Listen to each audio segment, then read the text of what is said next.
mais l'espérance qui nous vient de celui qui est la vérité, de celui qui a tout laissé pour pouvoir nous révéler son amour dans la personne de Christ.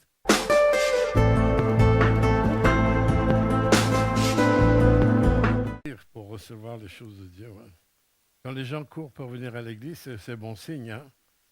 Ça n'a rien à voir avec ce que je vivais avec ma sœur quand j'étais enfant.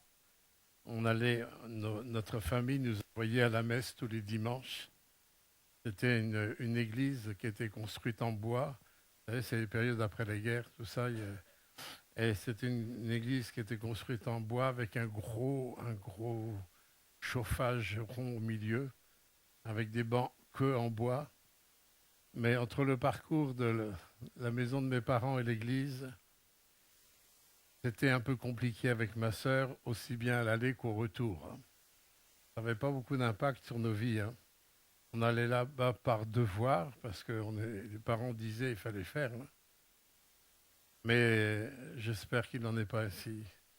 On y va, on vient à l'église en courant, parce qu'on sait qu'on rencontre le meilleur. Et que la meilleure rencontre que nous puissions découvrir, c'est de découvrir Jésus dans l'autre.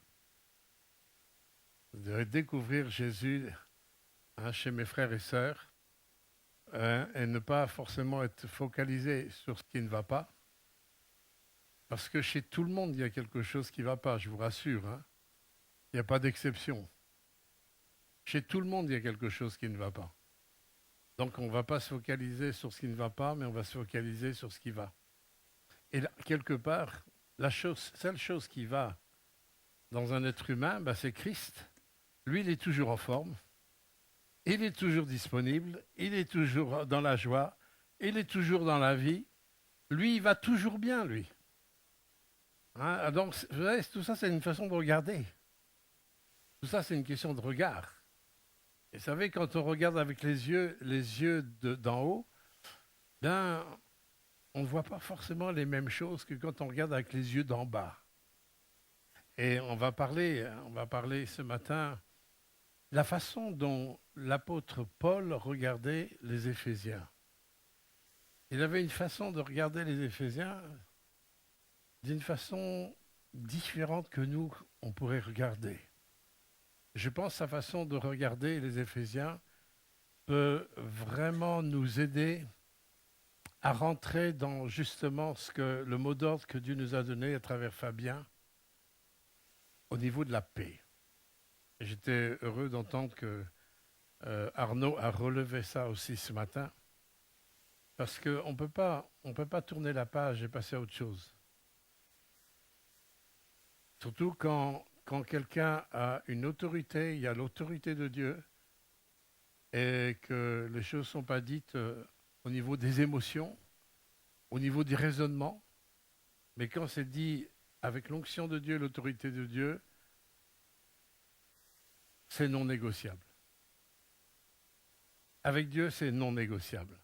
Et surtout, question de paix, c'est non négociable. On peut pas se permettre de ne pas être dans la paix. Mais le problème, c'est qu'on a beaucoup d'éléments qui sont là dans nos vies qui nous volent notre paix. Vous avez déjà découvert qu'il y a un voleur qui nous est décrit dans Jean 10, le voleur ne vient que pour dérober, égorger et détruire. Mais moi, je suis venu afin que mes brebis aient la vie et qu'elle ait la vie en abondance. Et beaucoup de gens pensent que la vie, c'est la vie biologique. Mais la vie biologique, c'est pas du tout ce que Dieu appelle la vie. Ce que Dieu appelle la vie, c'est ce qui vient de lui. C'est lui qui est la vie. Je suis le chemin, la vérité et la vie. C'est lui qui est la vie. Si je ne l'ai pas, je ne suis pas dans la vie, même si je vis biologiquement. Et c'est bien pour ça que Jésus, quand on vient à lui, il nous dit textuellement, vous êtes passé de la mort à la vie. Et qu'est-ce qui permet de passer de la mort à la vie ? C'est quand Christ est au centre de ma vie. C'est quand je réalise que je suis mort. Quand je réalise qu'en fin de compte, si je ne l'ai pas, je n'ai rien du tout. Nous disions hier dans l'étude biblique, quelqu'un qui n'est pas né de l'esprit, il est systématiquement dans la séduction et dans la mort. Ça ne peut pas être autrement. Ça ne peut pas être autrement, même si nous n'en avons pas l'impression. Vous savez, la vérité ne repose pas sur des impressions.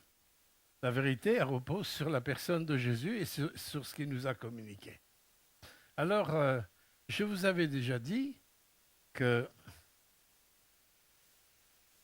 l'ennemi travaille pour nous enlever la paix à travers des espaces vides de nos vies.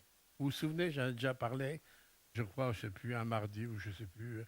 C'est à travers les espaces vides dans notre vie, et il utilise ces espaces vides pour nous bourrer de mensonges, de choses tordues, des doctrines tordues, des philosophies tordues, des systèmes de pensée tordus, des imaginations, des échafaudages qui ne tiennent pas la route. Et tout ça a pour but de nous voler quelque chose de tellement précieux, c'est la paix. L'humanité entière court après la paix, mais si on regarde l'histoire, on se rend compte que le parcours reste encore long pour découvrir cette paix, et que la paix, nous ne pouvons que la découvrir à travers celui qui est par nature la paix, le prince de la paix qui est Yeshua. Alors, j'aimerais vraiment attirer votre attention sur ce que Dieu m'a interpellé à travers l'Épître aux Éphésiens, et justement pour faire attention à nos espaces vides, afin que ces espaces vides soient remplis de plus en plus de celui qui, par nature, est la paix. Amen. Notre Père, nous sommes là devant toi. Nous te remercions parce que tu n'es absolument pas venu nous apporter une religion quelle qu'elle soit. Tu es venu nous apporter ton cœur, ton désir d'être de nouveau en communion avec nous, d'être en relation ensemble, toi qui nous as créés et auquel nous avons passé, Seigneur, des années, Seigneur, de séparation avec toi. Seigneur, toute notre vie et tout le reste de notre vie pour l'éternité, nous voulons être reconnaissants de ce que tu es venu dans la personne de Jésus. C'est toi qui es venu dans la personne de Jésus pour nous transmettre, Seigneur, ton cœur, ton amour, ton désir, de nous réconcilier avec toi, afin que nous sachions que nous avons un Père, un vrai Papa qui veille sur nous. Seigneur, merci de ce que Jésus nous a dit. Si vous m'avez vu, vous avez vu le Père, car moi et le Père, nous sommes un. Merci, Seigneur, pour cette vérité tellement fondamentale qui a bouleversé et qui bouleverse nos cœurs qui croient. À toi toute la gloire, Saint-Esprit, nous te remettons ces instants tellement importants, le partage de ta parole. Descends, Saint-Esprit, mets tes paroles dans ma bouche et que les cœurs, Seigneur, soient réceptifs, que les intelligences soient ouvertes dans la puissance du nom de Yeshua. Amen. Amen. Alors, on va juste... Alors, Jean-Michel, je vais envoyer les textes bibliques pour ce matin. Alors, d'habitude, il y a toute une grande série de textes. Et hier soir, je lui dis, il n'y a qu'un texte. Ah, c'est comme si... Il n'a pas dit ça, mais je suis sûr qu'il a pensé, ah, miracle. Un texte, seulement un texte, oui. Vous savez, ce n'est pas forcément la multiplicité des textes qui fait la véracité de ce qu'on dit. Mais ce qui est important, c'est de recevoir ce que Dieu veut essayer de nous transmettre. Et moi-même, je demande tout le temps au Seigneur la grâce d'essayer de vous transmettre la parole avec un côté pragmatique pour que vous puissiez grandir dans tout ce que le Seigneur nous a donné. Alors, on va lire ce que notre cher apôtre Paul, moi je suis un peu un amoureux de l'apôtre Paul, j'aime beaucoup Paul, parce que je sais d'où il vient et je sais ce que Dieu a fait dans sa vie et que 2000 ans après, sa vie, à travers les Écritures, la vie de Paul est encore une grande bénédiction pour les autres. Vous imaginez, il y a tant de gens qui vivent sur la terre où leur vie est nulle à la fin. Il ne reste rien. Combien de personnes qui meurent où on pourrait dire à la fin, on fait l'addition, qu'est-ce qui reste? Rien. Hello, m'entendez là? On fait l'addition, même si vous avez une vie comblée, même si vous avez certaines réussites. Mais je parle, on fait l'addition sur les choses éternelles, rien.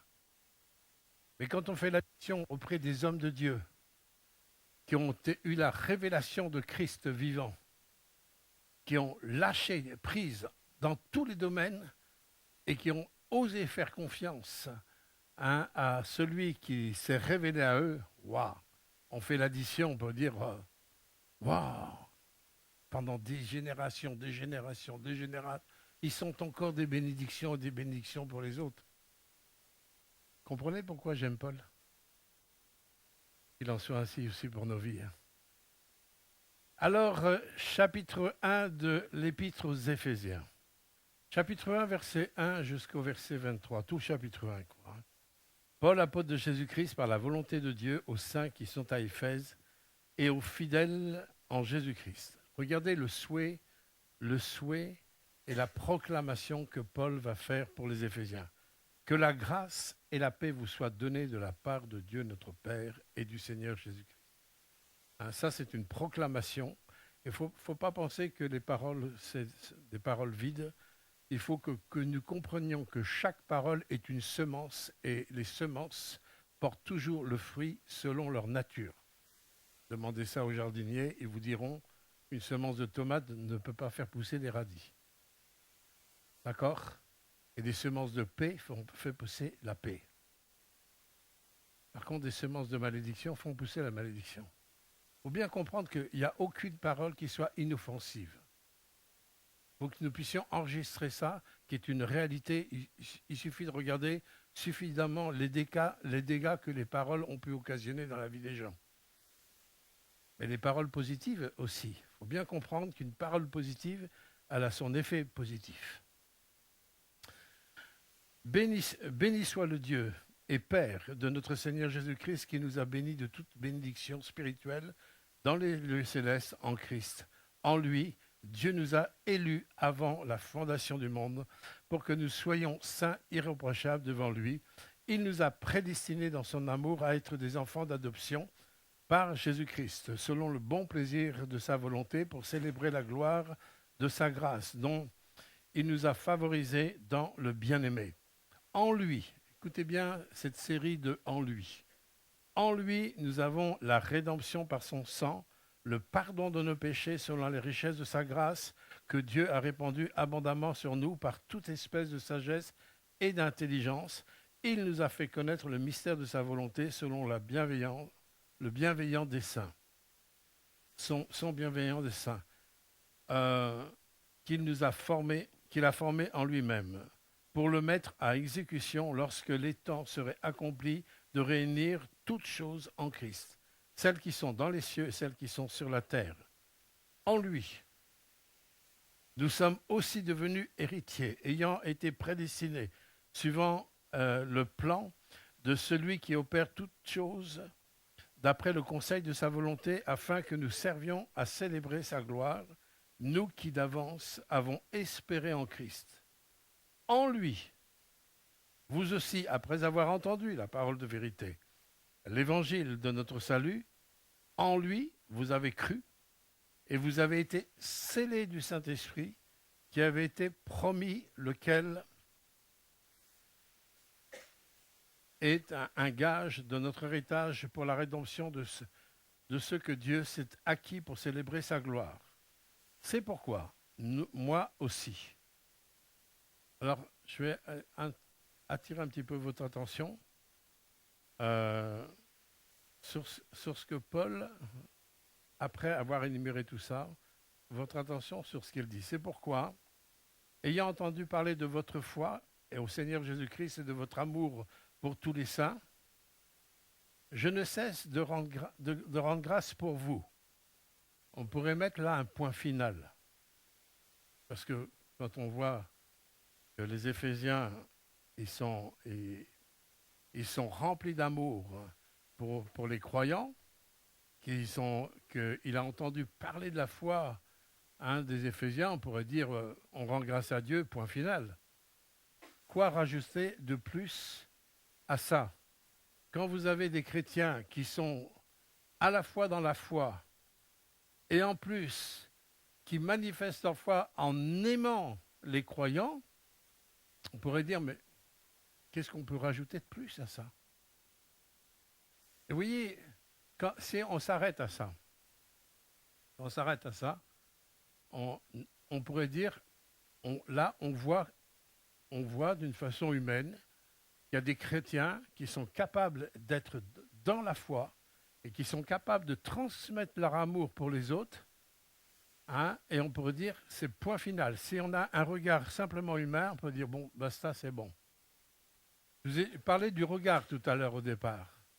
Mais si nous avons un regard de l'Esprit de Dieu, un regard rempli de l'onction de Dieu, un regard avec les yeux de Dieu, eh bien, là, il y a autre chose que nous découvrons.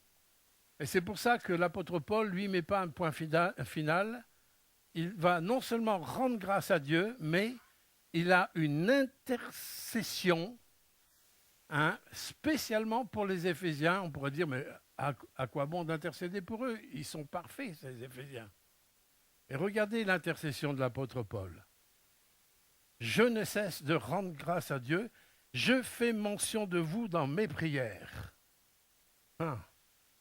Je fais mention de vous dans mes prières. Et il fait mention de quoi dans ces prières? Afin que le Dieu de notre Seigneur Jésus-Christ, le Père de gloire, vous donne un esprit de sagesse. Ah bon, ils n'avaient pas l'esprit de sagesse quand ils étaient dans la foi? Ils n'avaient pas d'esprit de sagesse quand ils répandaient l'amour autour d'eux? Apparemment non, puisque lui, il priait spécialement pour ça aussi.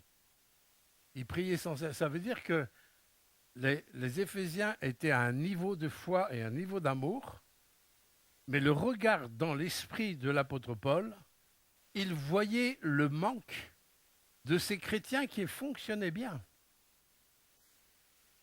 Et je vous dis, vous savez, c'est dans des espaces vides que l'ennemi travaille. Et c'est pour ça, quand on a un regard de l'esprit, on ne peut pas supporter les espaces vides, sachant que les espaces vides sont des opportunités à l'adversaire pour nous voler non seulement la paix, mais autre chose aussi. Et quand on a le regard du Saint-Esprit, on va discerner les manques qu'il y a, même dans la vie de quelqu'un qui marche bien. Ce n'est pas pour chercher la poux dans la tête des autres. Mais quand on a un regard spirituel, on sait qu'il y a des dangers lorsqu'il y a du vide.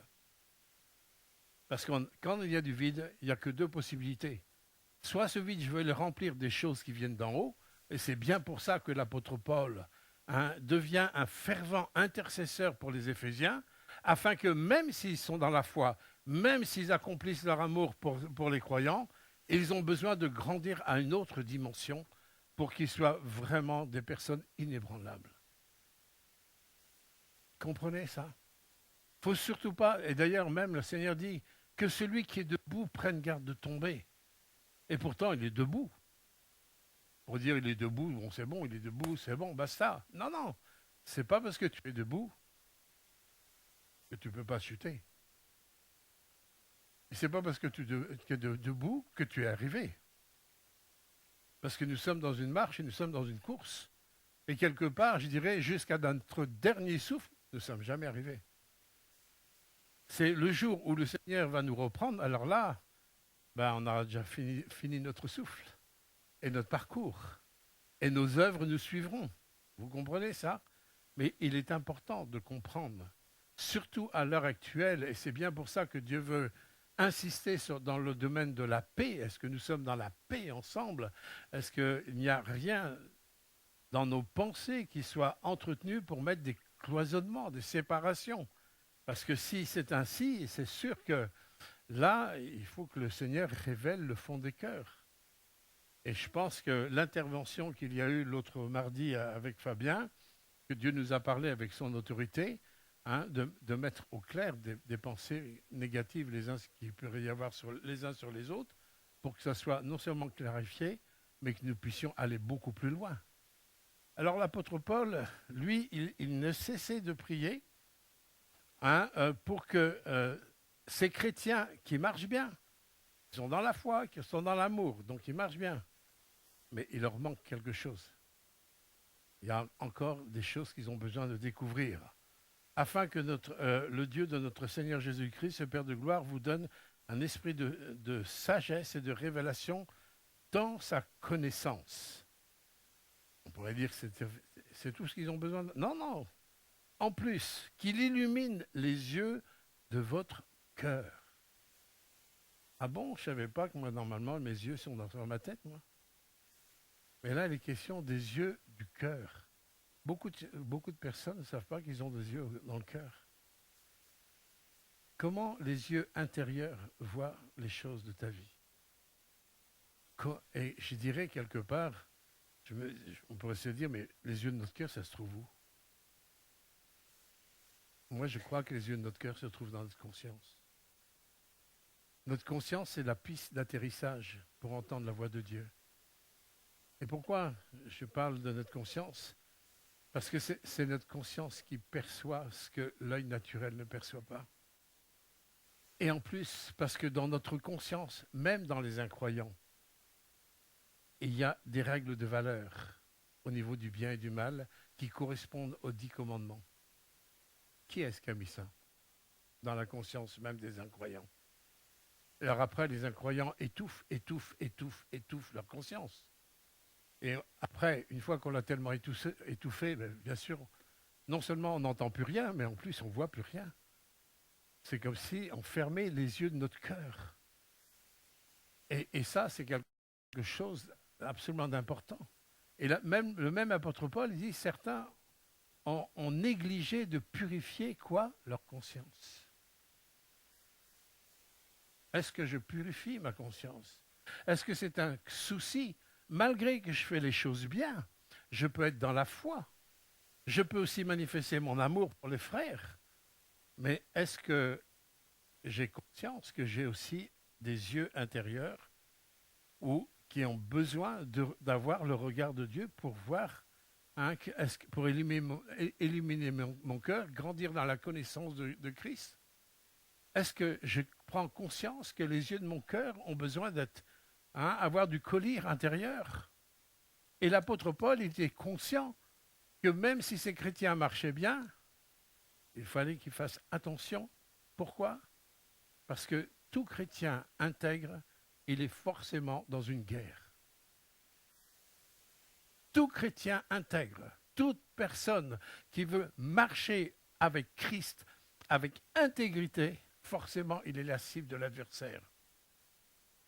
Et cette cible, elle est déjà ciblée par votre chair, puisque la chair est au service du diable. Que vous le vouliez ou non. La chair, elle est égoïste. Hein? La chair, elle est jalouse. La chair, elle est orgueilleuse. La chair, elle est impure. Elle est dans la débauche. Tout ça, tout ce qui est le travers de notre chair, hein, est au service de l'ennemi parce que ça t'est imbibé par l'état d'esprit de l'adversaire depuis le jardin d'Éden, par cette séparation avec celui qui est la vie. Et votre chair comme la mienne, oh, on est tous dans la même barque. Le problème, c'est que cette barque, elle coule. Hein. Et pour se sortir de cette barque qui coule, quelque part, il faut faire un peu comme l'apôtre Pierre. Seigneur, si c'est toi, j'y vais. Il faut enjamber cette barque qui coule là. Il faut que mon choix soit catégorique.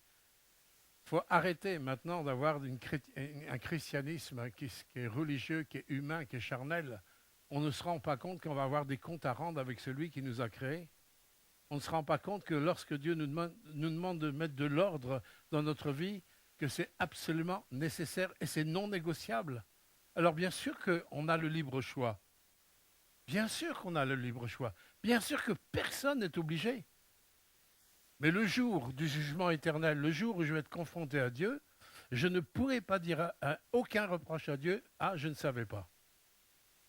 Dieu te dira, ah, tu ne savais pas?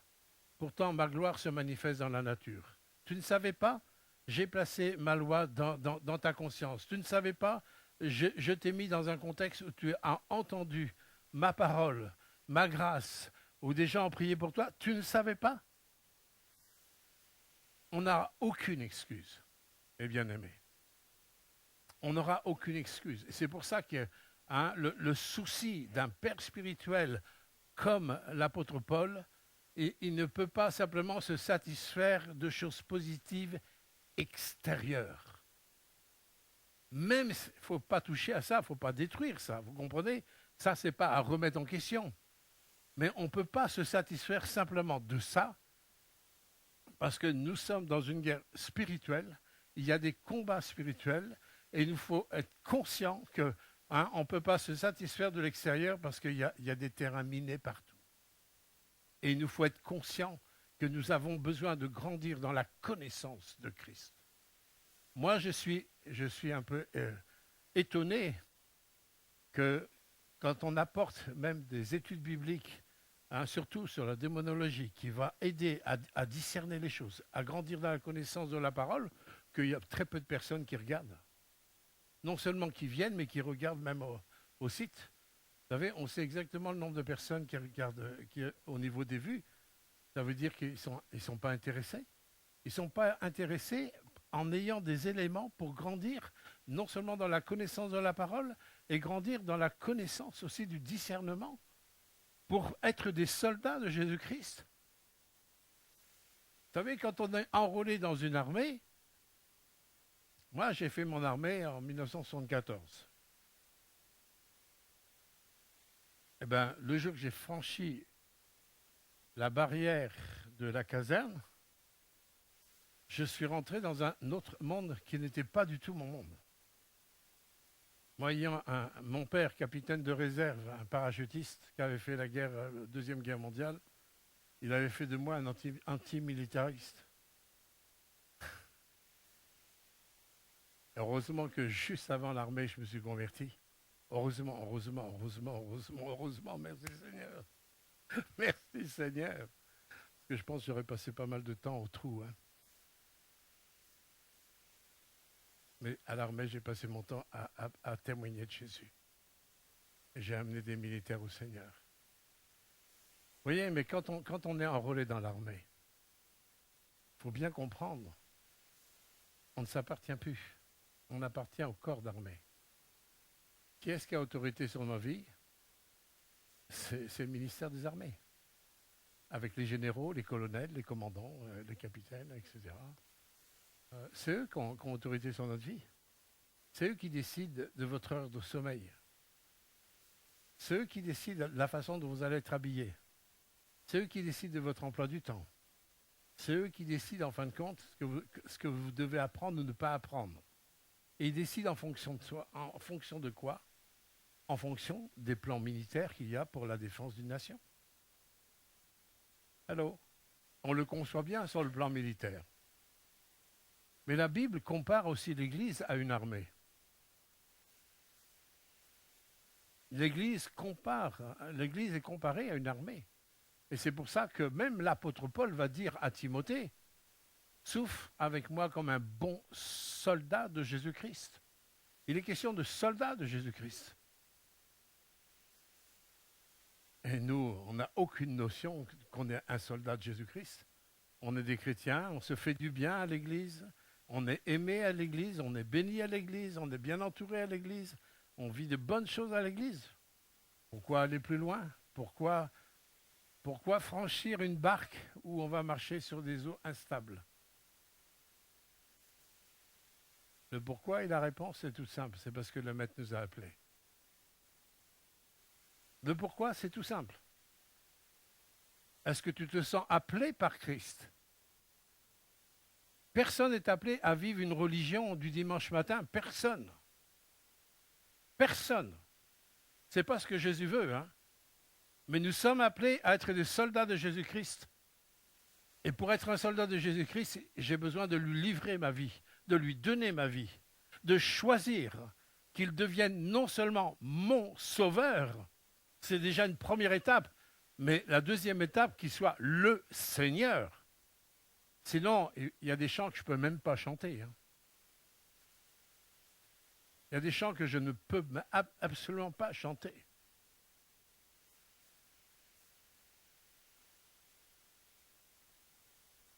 Paul avait cette vision, que chaque croyant devienne un soldat de Jésus-Christ, que chaque croyant devienne un disciple. Pourquoi? Parce que c'est la commission que Jésus nous a laissée le jour de l'ascension. Allez, faites de toutes les nations. Des quoi? Des chrétiens du dimanche? Faites de toutes les nations des croyants? Faites de toutes les nations des disciples. C'est le mot d'ordre de Jésus-Christ. Bien souvent, des personnes disent « Je ne sais pas à quoi Dieu m'appelle. » Si tu es appelé, il y a une chose que tu dois savoir, tu es appelé à faire un disciple. Mais pour pouvoir faire un disciple, il faut que toi-même tu sois d'abord un disciple. Allô? Et si tu fais un disciple, tu ne t'appartiens plus. Parce que tu appartiens à ton maître. Et c'est pour ça que le Seigneur dit « Donne-moi ton cœur ». Et notre cœur, en fin de compte, il est donné à des passions éphémères, à des passions futiles. On se réjouit de ce que le monde apporte. On se réjouit, en fin de compte, comme des mêmes choses que le monde se réjouit. Alors que ce sont des choses qui font pleurer Dieu. Vous vous souvenez? Le mot divertissement. Vous vous souvenez du mot divertissement en hébreu? Il veut dire 3 choses. Vous vous souvenez? Vous pouvez le dire. La débauche, ouais. L'idolâtrie et la violence. Voilà ce que signifie ce mot-là. Et on va se réjouir. Alors qu'il y a une racine de ça, il y a des semences de ça. Et regardez comment souvent les divertissements finissent. Regardez, observez. On a suffisamment d'histoires derrière nous, hein, et peut-être même dans le présent. C'est pour ça que nous devons être sensibles à ce que l'apôtre Paul a vraiment un souci que les Éphésiens reçoivent la paix de Dieu. Mais cette paix de Dieu, il peut la proclamer, il peut la libérer, hein, et il se réjouit. D'ailleurs, il dit, je me réjouis, hein, je rends grâce à Dieu pour ce que vous êtes, hein, et ben, d'avoir un peuple dans la foi et aussi dans l'amour, hein, les uns pour les autres. On pourrait dire c'est point final, mais ce n'est pas point final. Parce qu'il faut qu'ils demeurent dans la paix. Et c'est possible. Et c'est pour ça que dans le texte que nous avons lu, il dit, la possibilité, c'est que cette paix, elle est en lui. En lui. En lui. Et lui, c'est qui? C'est Jésus. C'est en Christ. Et tout le temps, il insiste sur en lui, en lui, en lui. La Bible nous donne une indication claire au niveau de comment je peux vivre, hein, véritablement ma foi. Hein, c'est quand je vis dans l'obéissance de la parole, mon juste va vivre par sa foi. Ce qui fait ma vie, ce n'est pas simplement une croyance, c'est ma foi. Et ma foi, la foi que je reçois, elle est manifestée par des actes d'obéissance. Et c'est les actes d'obéissance qui me transforment, qui métamorphosent mes valeurs, où j'apprends à le connaître, à connaître celui qui m'aime, à connaître celui qui s'est sacrifié pour moi, à connaître celui qui me pardonne gratuitement alors que lui, ça lui a coûté tellement cher. Tellement cher. Je vous renvoie à ce que Jésus a subi à Gethsémane. Ce combat, même ses plus proches, les disciples, au lieu de les aider dans la prière où il avait demandé le secours de la prière, même ceux-là, ils étaient en train de, pardonnez-moi, de ronfler, de dormir. Alors que lui, il était en train de souffrir. Et sa souffrance est tellement intense qu'il a transpiré des grumeaux de sang. Et on va rester inoffensif devant ça. C'était de l'histoire.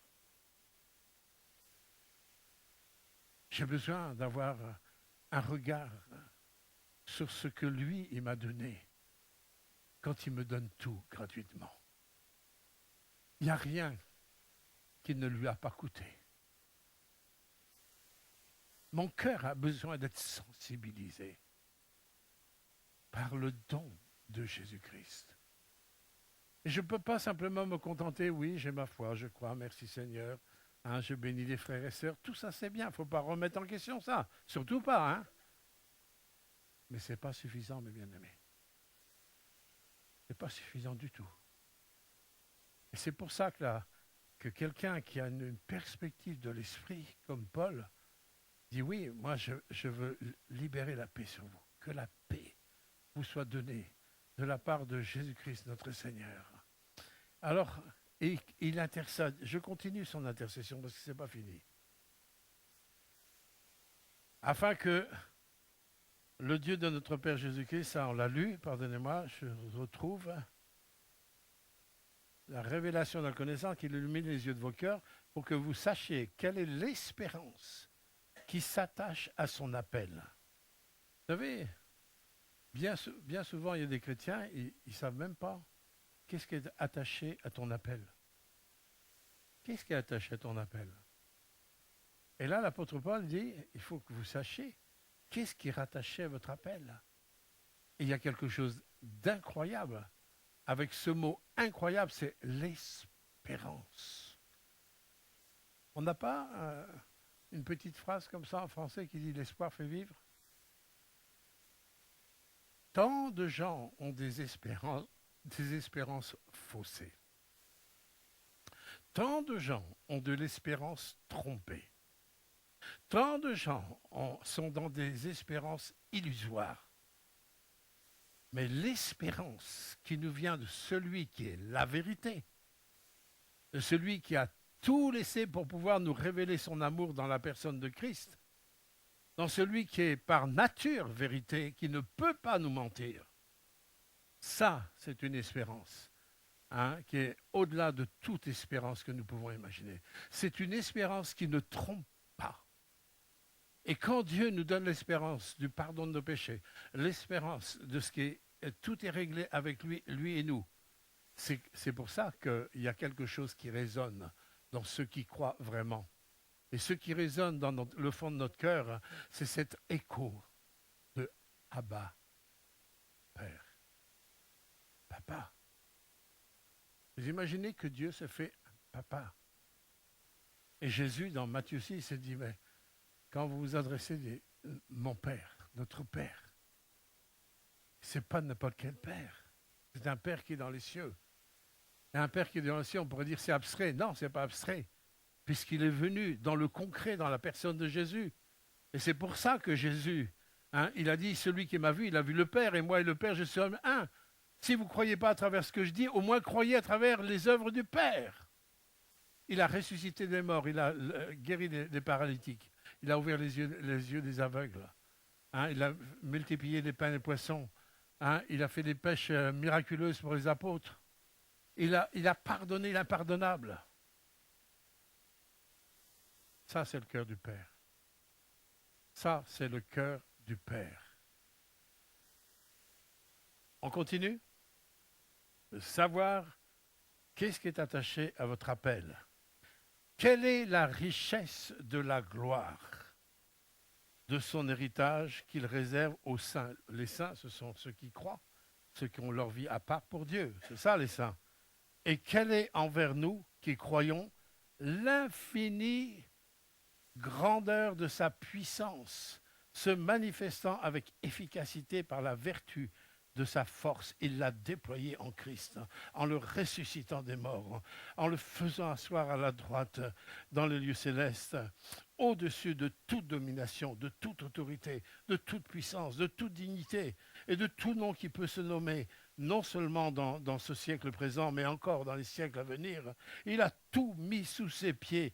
Il l'a donné pour chef suprême à l'Église, qui est son corps, la plénitude de celui qui remplit tout en tous. Waouh! Absence totale de vide. C'est là que je veux en venir. C'est là que je veux en venir. Vous voyez, nos yeux et les yeux de notre cœur et notre intelligence renouvelée a besoin de saisir toutes ces richesses. Si nous n'avons pas ces richesses, si vous n'avez aucune conscience sur l'espérance que vous avez, si vous n'avez aucune conscience sur la gloire qui repose sur Christ, aucune conscience sur ce que ça a coûté à Christ, si vous n'avez aucune conscience sur l'héritage qu'il vous appartient, si tout ça ce sont que des mots, il n'est pas étonnant que vous ayez encore des cœurs vides. Il n'est pas étonnant qu'il est difficile de vivre dans la paix. Mon juste vivra par sa foi. Et ma foi, elle vient d'où? Elle vient de la parole. Moi, je suis choqué que des personnes qui se disent croyantes, qui ne lisent pas la Bible. Mais ça n'a aucun sens, votre croyance. Pardonnez-moi d'être brutal. Et je suis brutal parce que c'est tellement grave. Pourquoi ça ne sert à rien simplement d'avoir des croyances sans vous nourrir de sa parole? Parce que c'est par sa parole que votre foi va se construire.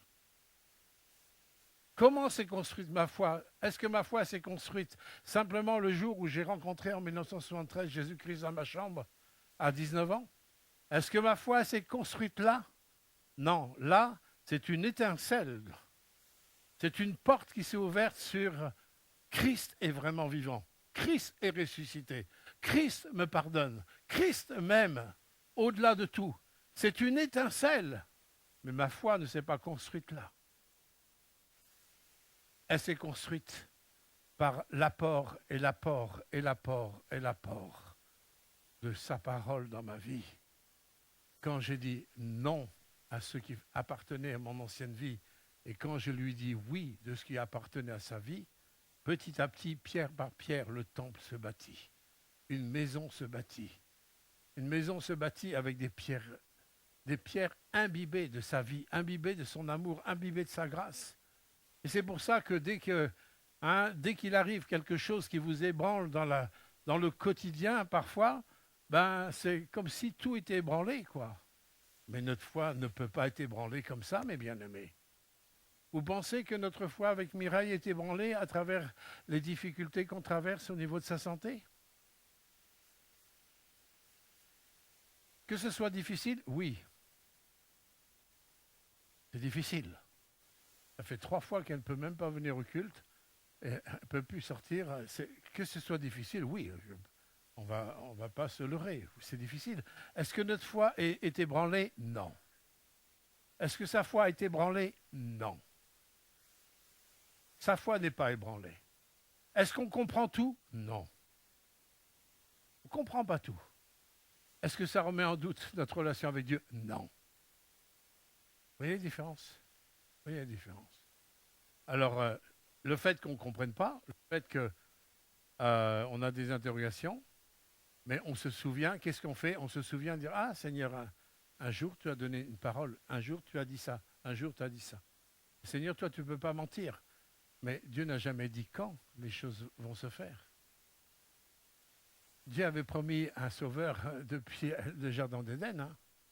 Alors, il avait promis un sauveur depuis le jardin d'Éden. Mais il a fallu des étapes. Il a fallu les patriarches, il a fallu aussi des miracles avec Abraham, avec la constitution du peuple d'Israël, etc. Hein, tout le judaïsme qui était la préfiguration du christianisme, etc. Il a fallu tout ça. Et au temps marqué, oui, il est venu. Et nos promesses, surtout quand Dieu fait des promesses à des serviteurs qui forment, qui façonnent, parce que pour vous apporter ce qu'on vous apporte, ça veut dire que derrière, il y a du façonnage. Ça veut dire que derrière, il y a de l'émondage. Ça veut dire que derrière, on est aussi devant des difficultés, des montagnes. Mais c'est ça qui nous apprend à le connaître. Quand Paul va prier pour les Éphésiens, afin que vous le connaissiez, afin que vous connaissiez sa puissance.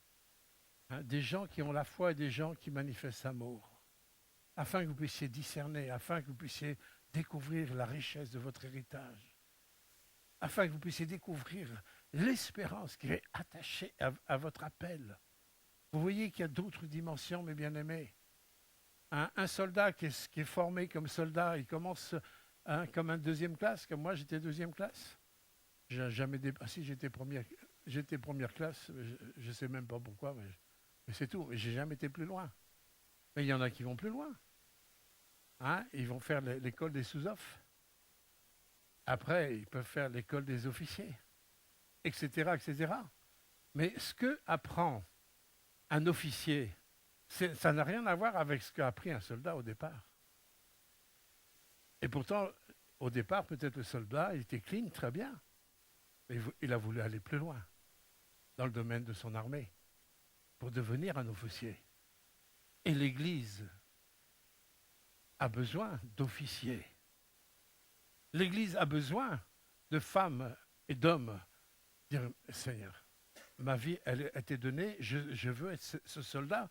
Laissez-vous construire comme un soldat, mais demandez au Seigneur, Seigneur, moi, je veux être un sous-officier. Et après, Seigneur, je veux devenir un officier. Mais vous savez, plus on ne grandit pas pour être un vrai officier de Jésus-Christ. L'échelle de grandeur n'est pas là-haut, mais l'échelle de grandeur va être en bas. Jésus, il a préparé des officiers, les apôtres, et il a mis le summum à son amour. Hein, en les mettant en haut, non, il leur a fait voir en lavant les pieds de ses disciples. Et il a dit maintenant, faites même. Ah, ils allaient devenir des grands officiers. Mais il n'y a rien qui est grand s'il n'a pas été construit dans le petit. Alors, voilà ce que l'apôtre Paul désirait. Et quand on entre dans cette dimension où Dieu veut toucher, en fin de compte, l'espace qui est encore vide, parce que si vous ne connaissez pas vraiment l'appel qui est attaché à votre espérance, si vous ne le connaissez pas, lui, le Maître, le Seigneur, avec l'héritage, les richesses, tout ce qu'il vous a donné, il y aura forcément des espaces vides qui seront toujours des terrains dangereux pour que le voleur puisse vous voler déjà ce que vous avez. Hello. Et nous pouvons, et moi j'aime la fin de ce passage, on dit, il a tout mis sous ses pieds. Jésus, il a récupéré l'autorité sur la terre qui a été perdue parce qu'elle avait été donnée à Satan. Et arrêtons de dire s'il y avait un Dieu, il n'y aurait pas tout ça. Non. C'est parce que Satan a géré et que l'homme a donné cette autorité que le monde est comme il est. Mais maintenant, la bascule peut faire aller dans l'autre sens. Mais quand on va dans le sens de Dieu, on ne peut pas tergiverser et marcher avec des mélanges. Et si je reste simplement à un premier niveau, simplement de soldat de Jésus-Christ, et que je n'ai aucune conscience du reste, je ne fais pas attention à ma conscience, je ne fais pas attention à tous ces apports pour lesquels l'apôtre Paul ne cessait de prier et d'intercéder pour eux. On pourrait dire que c'est inutile, ils sont déjà dans la foi, ils sont dans l'amour. Alors, non. Levons-nous, mes bien-aimés. Levons-nous. Débarrassons-nous de tout ce que nous devons nous débarrasser. Comme quand je suis rentré dans la caserne. Mes vêtements civils étaient dans mon sac. Je n'avais rien à moi. Même pas, pardonnez-moi, les slips et les chaussettes. Ça appartenait, même ça appartenait à l'armée. Vous n'aviez plus rien à vous. Et en plus, vous passez chez le coiffeur. Vous ne pouvez pas dire une petite coupe là, comme ça, là, comme ça. Vous n'avez plus rien à décider. Et le problème, c'est qu'on veut toujours décider. Le problème, c'est qu'on veut faire ce qu'on veut. Mais faire ce que je veux, c'est ma perte. C'est pour ça que Jésus dit que ta volonté soit faite. Et non la mienne. Que ta volonté soit faite. Mais nous, on veut faire notre volonté. C'est cette force de volonté qui nous tue.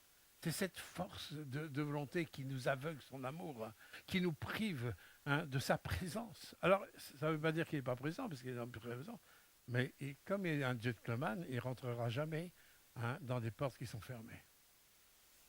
Ça n'empêche pas qu'il peut frapper à votre porte, et peut-être ce matin, il frappe à votre porte. Dieu veut un peuple entier. Et vous savez, un peuple entier, c'est un peuple intègre. un peuple qui n'aura pas à rougir lorsqu'il va revenir nous chercher. Vous imaginez si Dieu venait nous rechercher là tout de suite, là. Que l'enlèvement ait lieu là, il est midi moins 20, à 11h41, dans une minute, tout d'un coup, l'enlèvement va venir. Essayez d'imaginer que le Seigneur nous enlève là. Est-ce que je suis sûr de partir avec lui? Parce que quand ceux qui vont rester vont voir les autres partir, il n'y a plus de recours après. La grâce est terminée. La grâce est finie. La grâce va terminer. Et on pourra toujours frapper, on pourra toujours crier, on pourra toujours prier, on pourra toujours jeûner. La grâce sera terminée. C'est pour ça que je parle peut-être fermement, parce que c'est grave. Il faut qu'on réalise, dire Seigneur, moi je mets tout sur l'autel. D'ailleurs, c'est ce qu'il nous invite à faire dans Romains chapitre 12, versets 1 et 2. Mettez vos vies sur l'autel. L'autel nous parle de sacrifice. Aujourd'hui, on ne veut aucun sacrifice, on veut tous les bénéfices. Même si bénéfice et sacrifice terminent par la même chose, mais ça n'a rien à voir. J'aurai les bénéfices que dans la mesure où j'ai les sacrifices.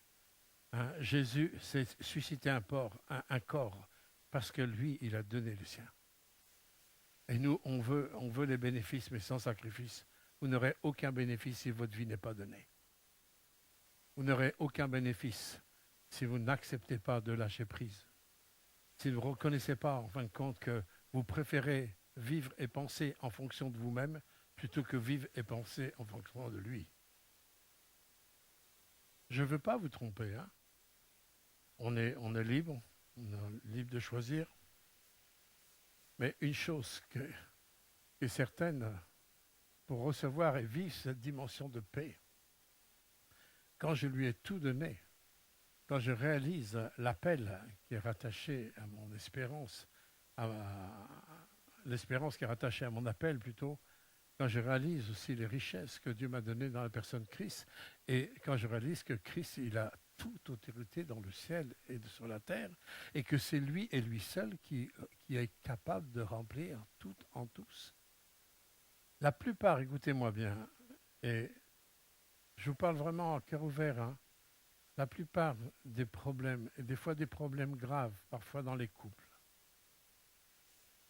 parfois dans les vies, la plupart des problèmes, c'est qu'on défend tout le temps notre bout de gras. J'ai raison. C'est moi qui ai raison. Arrêtez avec ça. Arrêtez avec ça. Arrêtez de centrer votre vie sur vous. En centrant votre vie sur vous, vous pouvez être sûr que vous allez à la mort spirituelle. Et il y a bien des bénédictions, des grâces de Dieu que vous n'aurez pas. Arrêtez de centrer votre vie. Moi, je peux vous dire que ça peut gâcher tellement de vies. Quand une personne est centrée sur son mal-être, quand une personne est centrée sur elle-même, et tout tourne autour de ça, ça nous emmène dans des dysfonctionnements relationnels. Ça nous emmène dans des choix faussés. Ça nous emmène dans des erreurs épouvantables. Alors quand le Seigneur dit « mais donne-moi ta vie », il faut savoir qu'est-ce que ça veut dire que de donner sa vie. Vous savez, même un enfant de maternelle, il est capable de savoir ce que ça veut dire. Parce qu'un enfant te dira, si tu lui donnes quelque chose et que tu le reprends, il va te dire, donner c'est donner, mais reprendre c'est voler. Il y a combien de voleurs dans les églises qui, un jour, dans un appel émotionnel, on a été touchés, on a donné notre vie à Christ, et passé la porte, on continue à vivre en fonction de nous. Ça veut dire que j'ai donné, mais j'ai repris. Donner, c'est donner, reprendre, c'est voler. Et le pire, c'est que je ne suis même pas conscient que je suis voleur. Je me trompe moi-même. Et nous nous trompons toujours nous-mêmes quand notre vie, elle est centrée sur nous. Toujours. Toujours. La Bible est christocentrique et le Père était complètement au centre de la vie du Fils. Jamais Jésus n'a vécu que pour lui-même. Jamais. Jamais. Le Père nous a tellement aimés qu'il a donné son Fils. Et le don de son Fils a été à 100%. Il a été complètement dépendant de la souveraineté du Père. Il a été dépendant de la protection du Père. Il a été dépendant pour toute sa vie jusqu'au calvaire. Il n'a jamais changé d'objectif et de cap. Et c'est pour ça que nous sommes sauvés. S'il y a un repère que vous devez avoir, c'est certainement pas la religion traditionnelle. C'est certainement pas, en fin de compte, nos états d'âme à nous. Le repère, c'est lui. Tout est christocentrique. Et Christ a tout centré sur le Père. C'est là que Dieu nous attend, mes bien-aimés. Pour que notre conscience elle soit ravivée, notre conscience soit sensible. Comment je peux aimer le monde alors que le monde est un adultère? L'amour du monde est un adultère aux yeux de Dieu, un adultère spirituel. Mon cœur est partagé. Alors ça ne veut pas dire que Dieu est là avec une trique, au contraire. Mais Dieu, il suscitera des intercesseurs, il suscitera des pères spirituels, il suscitera de ceux qui voient plus loin que le bout du nez, de ceux qui voient avec les yeux de l'esprit, qui vont se tenir. Et pour les aînés, je vous invite à porter les plus jeunes. Que les aînés dans la foi, que ceux qui ont la connaissance, tenez-vous sur vos genoux. Pour les plus jeunes, ne vous contentez pas de dire « Ah, c'est bien, hein, ils s'aiment entre eux, ils ont la foi, ils s'aiment, donc ils n'ont pas besoin de mes prières. » Là, c'est un appel aux aînés. Hein. Non, Paul, il voyait le côté positif des Éphésiens. L'amour, la foi et l'amour, on pourrait dire, tout est là. Non, tout n'est pas là. Il y a autre chose. Il faut grandir dans la dimension des officiers. Il faut grandir dans ce que j'ai reçu. Et je sais qui je suis. Je sais qui je suis. Et Paul, ce même Paul, il dit, je sais en qui j'ai cru. Et vous savez, là, à partir de là, c'est indéboulonnable. Tu peux vivre n'importe quelle difficulté, même la mort. Quand je pense aux frères persécutés, ils ne renient pas Christ même devant la mort. Je me souviens d'un témoignage que j'avais entendu avec Richard Van Brandt, qui avait 14 ans de goulag dans les prisons communistes. Il fut un temps quand il y avait l'URSS. Un responsable a mis un canon de pistolet dans la bouche d'un chrétien. Et lui a dit, maintenant tu vas renier ton Christ. Qu'est-ce que vous faites? Avec le canon d'un pistolet. Le chrétien a refusé de renier. Et le communiste, il a enlevé le pistolet. Il dit, comment vous, les chrétiens, devant une mort certaine, vous ne reniez pas votre Christ? Mais qui est-il vraiment? Et cet homme s'est donné à Jésus-Christ. Il dit, nous, communistes, on est communistes depuis des années, on a été ancrés dans le communisme et tout ça, mais devant la mort, on renierait le communisme. Mais vous, les chrétiens, vous ne reniez pas votre Jésus. Mais comment c'est possible, ça? Comment c'est possible, mes bien-aimés? C'est possible à travers les chrétiens qui connaissent leur Seigneur. Comprenez ça? Parce qu'il est celui qui nous donne grâce sur grâce. Il est la plénitude de tout aux tous. Il est celui qui sait donner une mesure de grâce en fonction de la mesure de l'épreuve que tu traverses.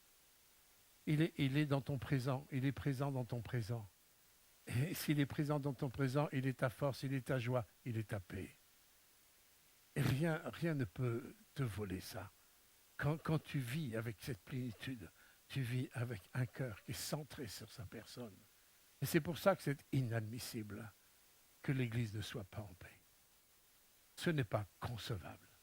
Alors que ce soit avec des nouvelles personnes, c'est normal, mais c'est aux aînés de conduire les nouvelles personnes vers celui qui est la plénitude de tout en tous, dans celui qui veut déverser cette plénitude. Parce que cette plénitude, elle n'est pas simplement que pour quelques-uns, elle est simplement pour ceux qui ont l'audace de croire et de recevoir. Si tu ne veux pas croire, tu ne veux pas recevoir, c'est ton choix. C'est ton choix, mais ne te plains pas des conséquences. Il y a forcément des conséquences. Tu auras du mal à trouver la paix, tu auras du mal à connaître Jésus, tu ne pourras pas le connaître. Pas possible. Viens à lui. Viens à lui. Viens à lui. Ne te contente pas simplement des choses positives que tu vis, mais qui sont que du b.a.-ba de la vie chrétienne. Il y a d'autres niveaux, il y a d'autres paliers, il y a d'autres profondeurs. Il va nous conduire vraiment dans une sensibilité de sa personne, de son cœur, sa volonté. Dire Seigneur, fais de moi ce que tu veux. Et là, quand vous savez que Dieu est souverain, Dieu est tout-puissant, Dieu vous aime, votre cœur restera dans la paix. Moi, je l'ai expérimenté dans des situations de guerre en Casamance, dans des situations graves, où j'ai découvert la paix simplement, sachant que Dieu est présent dans mon présent. Tout simplement. Ce n'est pas de la grande théologie. Il ne faut pas être sorti du Saint-Cyr. Il faut simplement avoir un cœur qui croit, avoir la simplicité d'une crédulité d'enfant. Seigneur, tu es là. Et c'est suffisant. Ma vie, elle est dans ta main. C'est tout suffisant. Combien de problèmes tomberaient de nos vies si nous marchons avec cette foi que ma vie est dans la main du Maître. Si elle n'est pas dans la main du Maître, je vous exhorte de tout mon cœur, et comme dit Paul aussi, je vous en supplie, au nom de Jésus-Christ, soyez réconciliés avec lui. Vous voyez, c'est le cœur du Père, de Paul. Je vous en supplie. Il suppliait les gens. Je vous en supplie, soyez en paix, soyez réconciliés avec Jésus-Christ pour devenir ces soldats efficaces entre ses mains, et que là, on fera la différence par rapport à tout ce qui arrive devant nous. Amen. Je te remercie, Seigneur, tu nous as dit, je vous donne ma paix. Je vous donne ma paix. Et je ne la donne pas comme le monde donne. Et nous savons que tu nous l'as donnée à travers ta propre personne, que tu es le prince de la paix. Merci pour ces exemples d'hommes de Dieu comme l'apôtre Paul, Seigneur, qui voyait au-delà, même dans les choses positives, il savait qu'il y avait d'autres dimensions que les Éphésiens devaient vivre. C'est pour ça que non seulement il était dans la reconnaissance, mais il était aussi dans l'intercession. Et que nous soyons que les aînés, Seigneur, dans l'Église, deviennent vraiment des intercesseurs, les uns pour les autres, afin que nous entrions, Seigneur, dans cette qualité, Seigneur, de vie, où tu es vraiment la plénitude de tout en tous. Tu es le tout suffisant. Que notre foi soit consolidée sur ta parole. Au nom de Yeshua, amen.